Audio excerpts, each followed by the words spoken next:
Today's technique session, we're going to go over a stand-up, and our captains today are going to demonstrate proper position.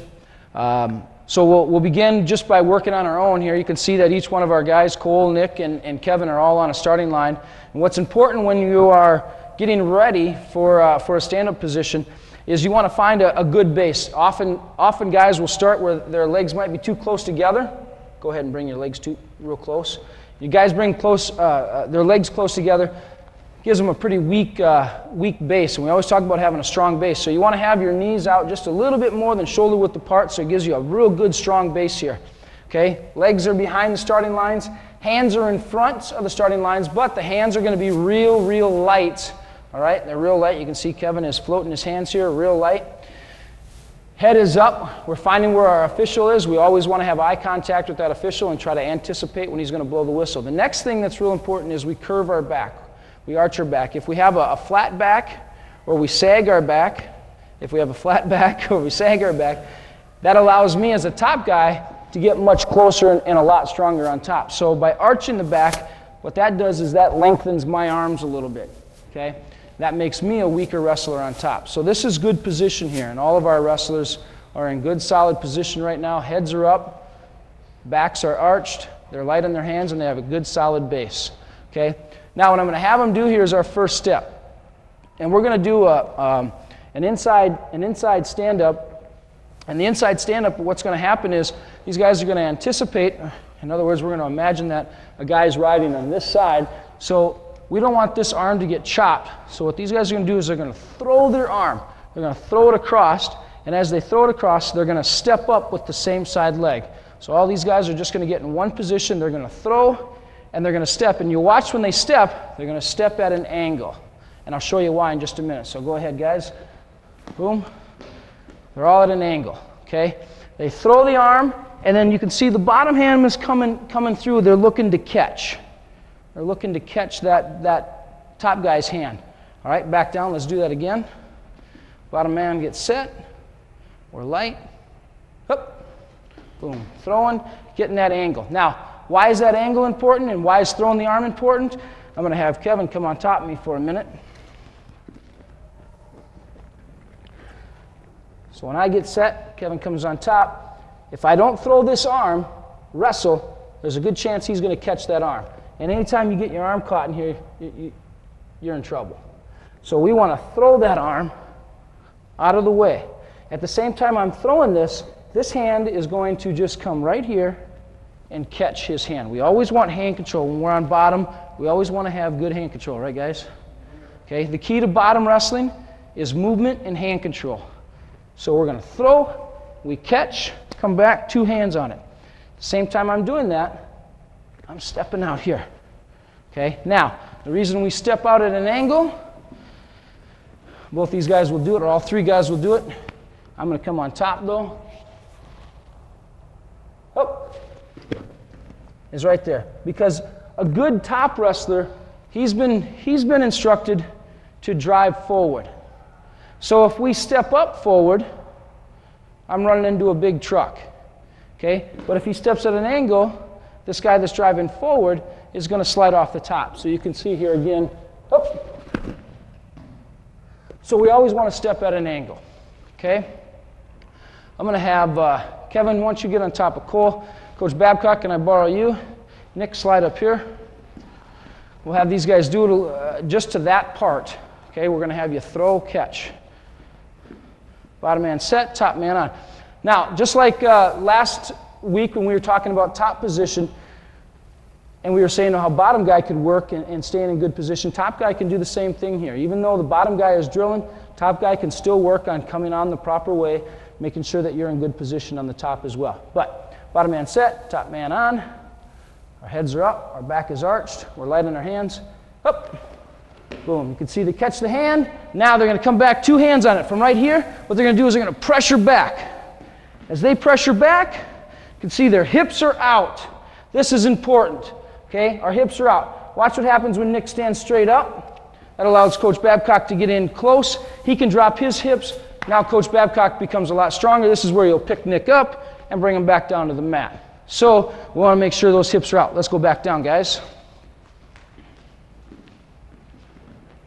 Bottom man set. Top man on. Up. Boom, catch. Pressure back, coming up, hand control. Now from here, they're going to take that hand, they're going to put it in what we call the back pocket. They're going to slide that hand in the back pocket, and now they're going to cut away. Cut away, and what's important when they cut away is they cut away into a good low stance. You don't ever want to stand straight up. Watch what happens when you stand straight up. We're going to have Nick do everything right except for his cutaway. He's going to stand straight up. Up, comes up, good job. He stands straight up, boom. Our opponent's back in on our legs. So when you cut away, you want to make sure that you're in a good low stance. Let's have these guys do it again. Bottom man set. Top man on. Up. Good job. One more time. Our backs are straight, our head is up. Light in our hands, bottom man set, top man on. Up. Boom, pressure, pressure back. Nice job.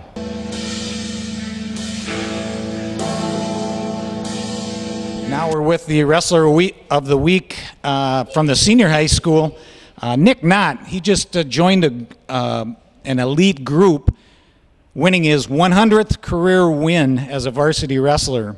Nick, that's quite an accomplishment. Do you remember any matches, any big upsets? What matches do you remember the most? From this year? Well, this year or any of the 100, I guess. Probably going against Chad Zastro this year, one of my better wins. Okay, Zastro, that's a name sounds familiar. I believe he's ranked at 145? No, 152. 152, he's ranked? 6th. And you beat him? 5-3. 5-3. Nick, are you currently ranked? I am ranked 9th at 145.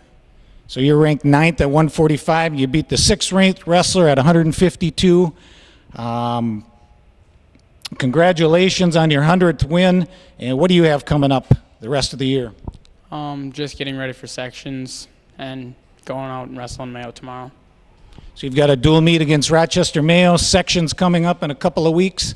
The best of luck to you. Thank you.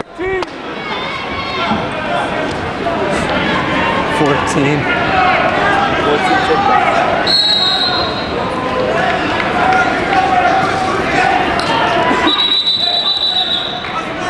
He only got 2 last night.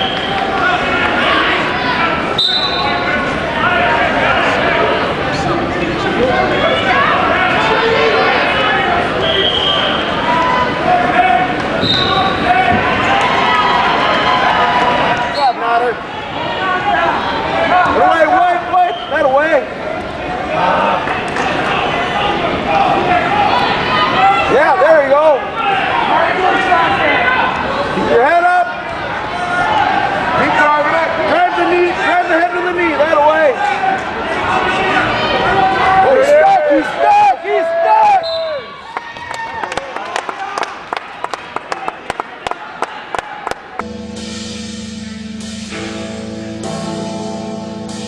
Coming weekend, we're going to the Gopher State Tournament in Monticello. There's 5 kids wrestling in that one. Excellent. And that's the season will end in March then, after the state JC, or is there anything after that? After the JC state, then we start going into NYWA.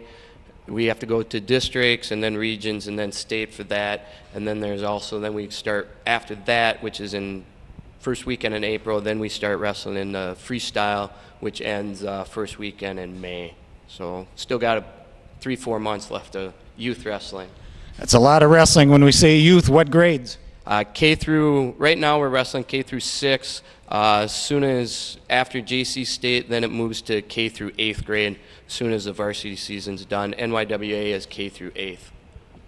Excellent. That's what needs to be done. They need to get on the mat. They need to wrestle.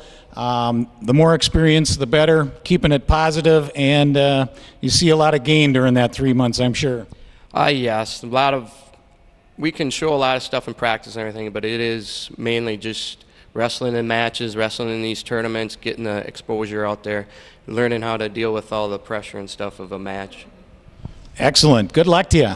Thank you. 2 dual meets left, and I'd like to think that we're favored in both of them, and hopefully get a nice strong seed at sections and make it to the semifinals and see either that Owatonna or Albert Lee team again in the semis.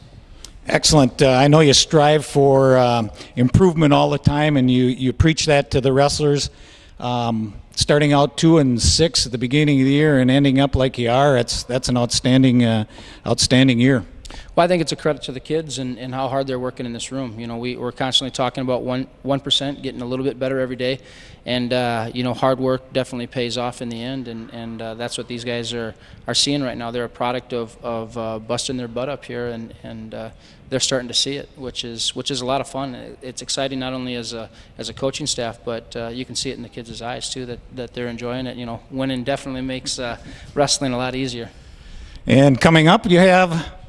Tomorrow night we wrestle Rochester Mayo team here at home, and then Friday we travel to Norwood Young America on Friday, and then Saturday we have Big 9 JV championships, and then we're in section play. Sections. It sounds like some of your wrestlers are peaking at the right time. You're peaking as a team at the right time. You're making it happen at the right time of the year. Congratulations. Thank you very much.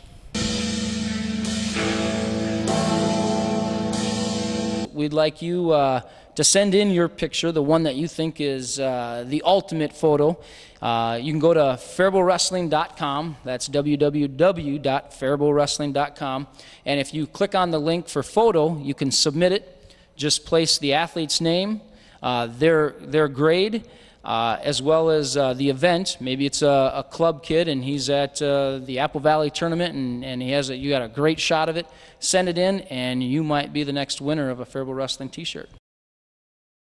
We're looking at the photo contest winner. That picture was taken by Robin Leiter. It's of the front row of this picture is the honorary captains. They collected the most money during the fundraiser for the wrestling group. These honorary captains are with the varsity captains in the back row, and they got to watch the Faribault Falcons win 72-0 over Minneapolis Roosevelt. In the front row, from the left to the right, we have Cade McAdam, Darnie Hunter, Alex Hoy, and Briley Howe. And of course, the back row we're familiar with, Kevin Palacios, Cole Wilson, and Nick Knott.